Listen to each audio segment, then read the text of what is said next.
Hello बच्चों, एक बार फिर से आप सभी का बहुत बहुत स्वागत है हिंदी क्लास में। आज हम पढ़ेंगे हिंदी पाठमाला का पाठ 3। तो क्या करना है आपको सबसे पहले अपनी बुक ओपन करनी है, ठीक है, और निकालिए पाठ 3। यस, सत्यवादी नरेंद्र। और मेरे साथ साथ जहाँ मैं पढ़ रही हूँ वहीं पर ही अपनी फिंगर रखते चले जाइए, ठीक है। तो सत्यवादी नरेंद्र, सत्यवादी का क्या मीनिंग होता है? सत्यवादी का मीनिंग होता है सच बोलने वाला। सत्य माने सच और वादी मीन्स बोलने वाला, ठीक है। तो सच बोलने वाला नरेंद्र। आप क्या मानते हैं, सच बोलना कितना आसान है या कठिन है? सच बोलने के लिए हिम्मत और साहस चाहिए, तभी आप सच बोल सकते हैं। कैसी भी परिस्थिति आए तब आप सच बोल सकते हैं, अगर आपके अंदर हिम्मत है तो। अपनी गलती को स्वीकार करके अपने साथियों को सज़ा से बचाने के लिए नरेंद्र ने क्या किया, आओ हम इस पाठ में पढ़ें। नरेंद्र एक मेधावी छात्र था। मेधावी का मतलब होता है इंटेलिजेंट और छात्र मीन्स स्टूडेंट। तो नरेंद्र जो था वो एक बहुत इंटेलिजेंट यानी होशियार स्टूडेंट था। सभी उसके व्यक्तित्व और वाणी से प्रभावित रहते थे। व्यक्तित्व का मतलब होता है व्यक्ति की विशेषता, किसी व्यक्ति की विशेषता, पर्सनालिटी। और वाणी का मतलब होता है बोलने का तरीका, बोली, आवाज़। और प्रभावित मीन्स असर। तो उसकी जो पर्सनालिटी थी उससे सब लोग बहुत प्रभावित होते, उसके आवाज़ से बहुत प्रभावित होते थे। सब पर उसके बोलने का और उसके व्यक्तित्व का बहुत प्रभाव पड़ता था। उस दिन मास्टर जी अभी तक कक्षा में नहीं आए थे। अब एक दिन क्या हुआ कि मास्टर जी तो जो थे टीचर, पहले क्या बोलते थे, मास्टर जी माने सर होते हैं, उनको मास्टर जी कहा जाता था। तो उनके जो सर थे वो अभी तक कक्षा में क्लास में नहीं आए थे। नरेंद्र अपने मित्रों को कहानी सुना रहा था। नरेंद्र क्या कर रहा था, अपने फ्रेंड्स को स्टोरी सुना रहा था। सभी कहानी सुनने में इतने मगन थे कि उन्हें पता ही नहीं चला कि कब मास्टर जी ने कक्षा में आकर पढ़ाना शुरू कर दिया। मगन का मीन्स बिज़ी होना। तो सभी उसकी कहानी को, क्योंकि वो बहुत अच्छे से सुनाता था, तो सभी उसकी कहानी को सुनने में इतने बिज़ी हो गए कि किसी को पता ही नहीं चला कि सर जो हैं वो कब क्लास में आकर उन्होंने पढ़ाना शुरू कर दिया। अब क्या हुआ, पढ़ाते समय मास्टर जी को कुछ फुसफुसाहट सुनाई दी। फुसफुसाहट का मतलब क्या होता है, धीरे धीरे बात करना, जैसे ऐसे बात करते हैं ना, इसको कहते हैं। तो क्या हुआ, पढ़ाते समय मास्टर जी को कुछ फुसफुसाहट सुनाई दी।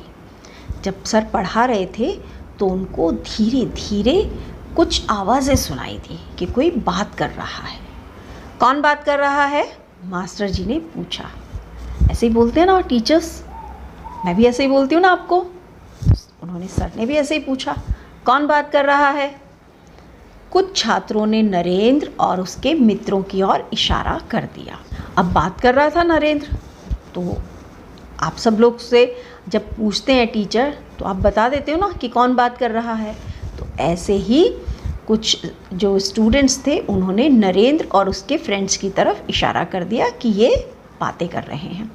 मास्टर जी ने उन सभी छात्रों को सामने बुलाया और वे उनसे पाठ से संबंधित प्रश्न पूछने लगे। अभी अगर आप कोई बात करने लगे या आप कहीं और बिज़ी हो जाएं तो मैं आपसे क्या कहूँगी, मैं आपसे यही कहूँगी ना कि चलिए आप बताइए अभी मैंने क्या पढ़ाया आपको, है ना। जब आपको बात करते हुए या आप किसी और चीज़ में बिज़ी हो जाते हैं तो टीचर्स क्या कहते हैं, यही कहते हैं ना कि चलिए अब आप बताइए अभी जो मैंने पढ़ाया था उसमें क्या पूछा गया था, क्या बताया गया है। तो ऐसे ही सर ने देखा कि सारे बच्चे जो हैं नरेंद्र और उसके फ्रेंड्स की तरफ इशारा कर रहे हैं, तो उन्होंने क्या किया, उन सबको सामने बुलाया और वो जो पढ़ा रहे थे उससे संबंधित प्रश्न पूछने लगे।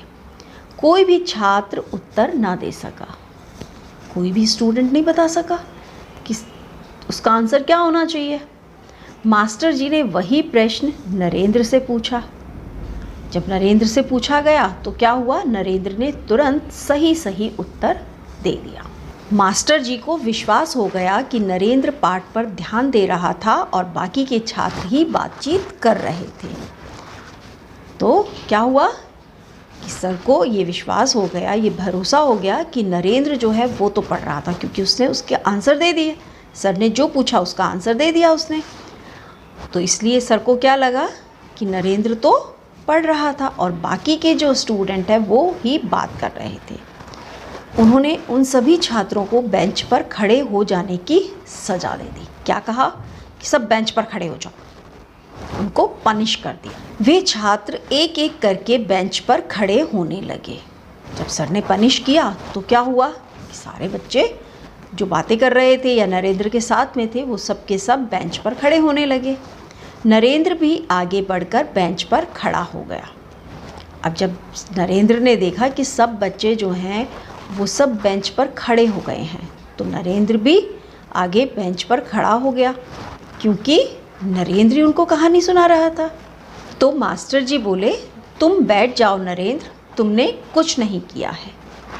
अब जब सर ने देखा कि नरेंद्र ने तो उत्तर दे दिया था जो उन्होंने पूछा था, लेकिन वो भी बेंच पर जाकर खड़ा हो रहा है, तो उन्होंने उससे कहा कि तुम बैठ जाओ, तुमने कुछ नहीं किया है।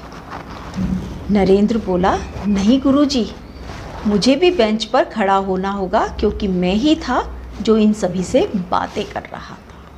क्या कहा उसने कि नहीं, मुझे भी बेंच पर खड़ा होना होगा, क्योंकि मैं ही था, मैंने ही तो बातें की थी।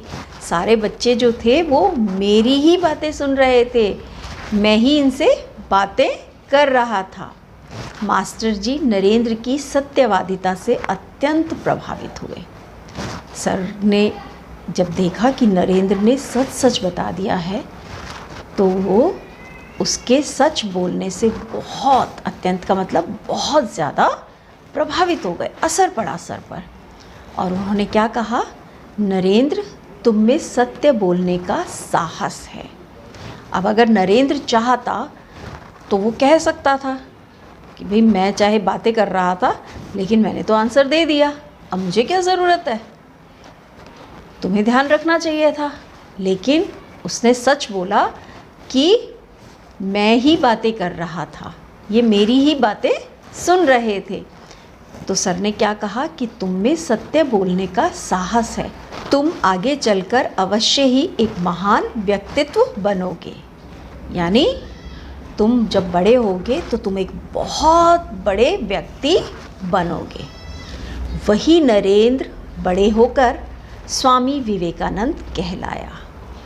यही नरेंद्र था जिन्हें हम आज स्वामी विवेकानंद के नाम से जानते हैं। स्वामी विवेकानंद ने विश्व में भारत का सिर सदा के लिए गर्व और सम्मान से ऊंचा कर दिया। स्वामी विवेकानंद ने पूरे संसार में, विश्व माने संसार में, भारत का नाम जो है वो सदा के लिए, हमेशा के लिए गर्व और सम्मान से ऊंचा कर दिया। हम जिस पर प्राउड फील कर सकते हैं, ऐसा उन्होंने पूरे संसार में हमारे भारत के लिए काम किया है। नरेंद्र यानी स्वामी विवेकानंद एक बहुत बड़ी पर्सनैलिटी बने। क्यों बन पाए? क्योंकि उनमें सच बोलने का साहस था। ठीक है, तो अब आपको क्या करना है, इस कहानी को आपको खुद को पढ़ना है, इसकी रीडिंग लगानी है और इसके कठिन शब्द और शब्दार्थ जो हैं वो आपको अपनी कॉपी में नोट डाउन करने हैं। ठीक है, इस वीडियो में बस इतना ही। अब नीलम मैम आपको कह रही हैं बाय बाय, और अपना काम आपको पूरा करना है और अपनी सेहत का ध्यान रखना है। ओके, यस, चलिए बाय।